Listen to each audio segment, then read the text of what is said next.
Le 21 septembre 2025, le Bureau des enquêtes indépendantes a déclenché une enquête indépendante sur les circonstances d'une intervention impliquant le service de police de l'agglomération de Longueuil, au cours de laquelle une personne a été mortellement atteinte.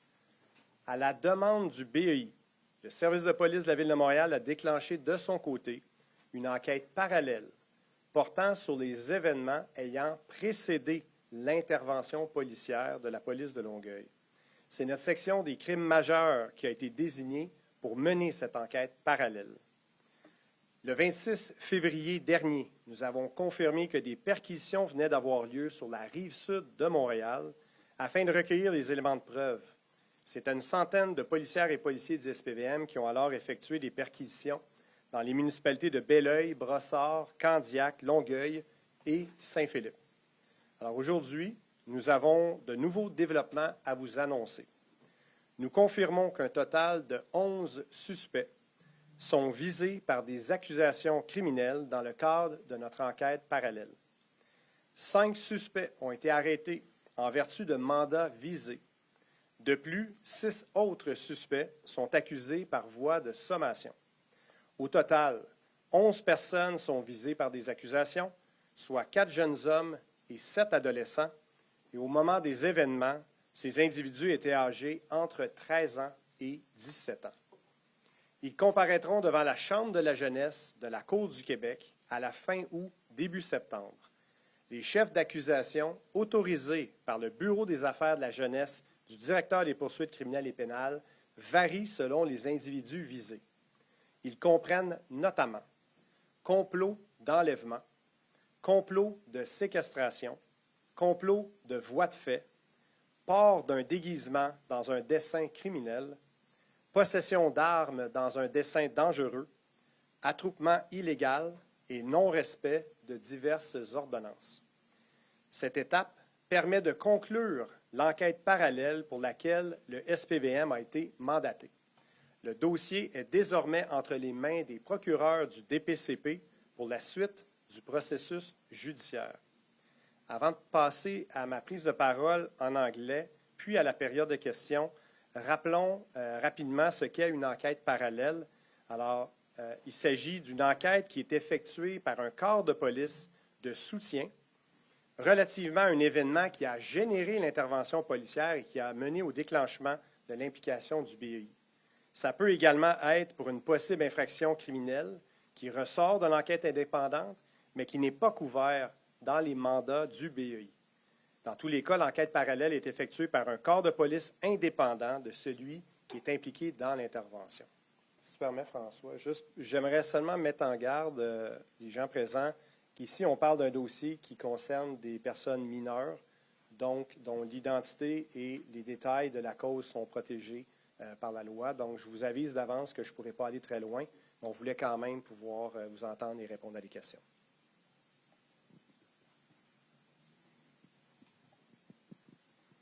Carl Marchand, Cogeco Nouvelles. Est-ce qu'il y a des armes à feu qui ont été retrouvées auprès de ces jeunes-là et qui ont été saisies? Je ne peux malheureusement pas entrer dans la preuve. Ce sera des détails qui seront révélés dans le cadre du processus judiciaire. Et est-ce qu'ils ont blessé quelqu'un? Est-ce qu'ils se sont rendus à commettre un crime sur une personne?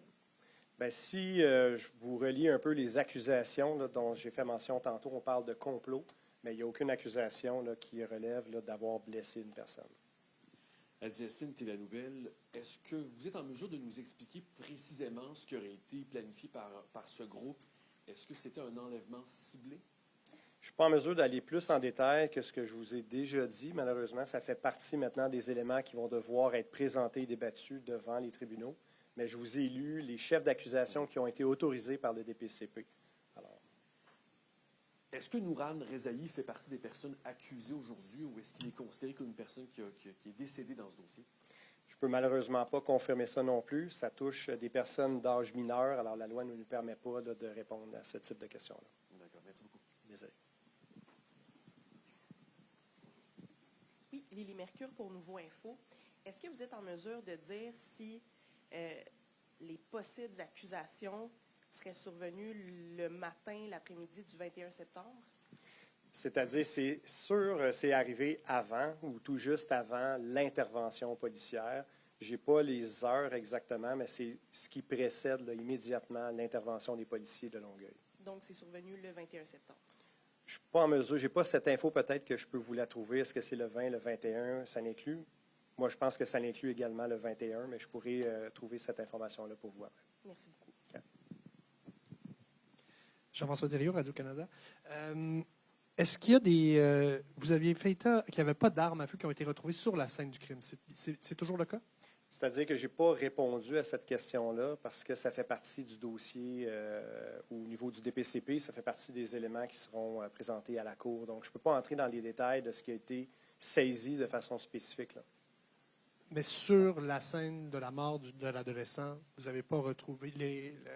Les enquêteurs n'ont pas retrouvé d'armes à feu, exact? Je ne suis pas en mesure de répondre à cette question-là, malheureusement. Vraiment désolé. Il y a des accusations, Amélie Desmarais de Radio-Canada, potentiellement là, de possession d'armes dans un décès dangereux, si j'ai bien compris, ou en tout cas d'armes illégales. On ne peut pas savoir de quelle sorte d'armes il s'agit? Bien, à cette étape-ci, non. Je ne suis pas en mesure de donner ces détails-là. Encore une fois, on fait face à un dossier qui va être entendu devant la Cour, le tribunal jeunesse, là, comme on l'appelait à l'époque, la Chambre de la jeunesse. Alors, on est beaucoup plus restreint dans ce qu'on peut dire ou ne pas dire. Mais ce que je peux vous dire, il n'y a pas dans les accusations non plus possession d'une arme à feu en tant que telle. Donc, port d'armes dans un décès dangereux, c'est de façon beaucoup plus large quand on parle de la définition d'armes. Est-ce qu'on peut avoir une idée du nombre d'armes, peu importe la nature, là, qui ont été saisies? Est-ce que c'est plusieurs? Malheureusement, je ne peux pas aller dans ces détails-là. Désolé. Par ailleurs, est-ce qu'il y a 11 suspects visés? Est-ce que ça concerne l'ensemble, donc, des jeunes qui étaient regroupés là, lors de l'intervention policière, ou est-ce qu'il y en a qui ne sont pas visés par des accusations? Je ne suis pas en mesure, ça, je n'ai pas la réponse à cette question-là. Je ne suis pas en mesure de vous dire combien au total étaient présents là, au moment des événements. Mais tout ce que je peux vous dire, c'est qu'il y en a 11 qui sont visés par ces accusations. Est-ce qu'il y en avait qui n'étaient pas là lors de l'intervention aussi policière là, qui a conduit au décès de Nourane Rezaï? Je ne suis pas en mesure de répondre, malheureusement. Merci. Désolé.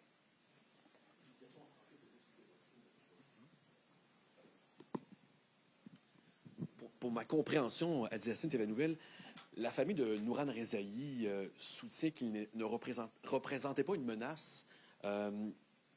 Pour bien distinguer les deux enquêtes, parce que je sais que ça va susciter beaucoup de réactions aujourd'hui, surtout chez les jeunes de certaines communautés culturelles, quel est le message que vous souhaitez transmettre pour bien distinguer votre enquête de celle du BEI? Est-ce que votre enquête porte précisément sur la mort du jeune Nourane Rezaï? Notre enquête porte sur les événements, les circonstances précédant l'intervention policière des policiers de Longueuil. Alors, c'est vraiment, il y a deux côtés, là, si je mime le geste. Là. D'un côté, il y a ce qui s'est passé avant. Ça, c'est ce sur quoi le SPVM a été mandaté par le BEI d'enquêter. Et il y a l'intervention policière, proprement dit. Qui est toujours Elle est sous enquête. enquêtée par le BEI. Le BEI avait communiqué, là, si je me souviens bien, qu'ils avaient déposé ou ils avaient soumis leur dossier au DPCP qui est en analyse en ce moment. Alors, c'est vraiment deux dossiers qui ont évolué en parallèle, d'où l'expression vraiment enquête parallèle. Alors, nous, on ne se rapporte pas au BEI pour cette enquête-là. On est indépendant dans les mesures d'enquête qu'on a mises en place, dans les conclusions. Et comme vous pouvez le constater, on a soumis ce dossier-là au DPCP qui a autorisé des accusations. Est-ce que votre enquête a permis de préciser le rôle qu'aurait pu jouer Nourane Rezaï lors des événements? On va le découvrir devant la Cour lorsque la cause va être entendue, mais je ne peux pas entrer dans ce genre de détails-là aujourd'hui D'accord, avec parfait, vous. merci.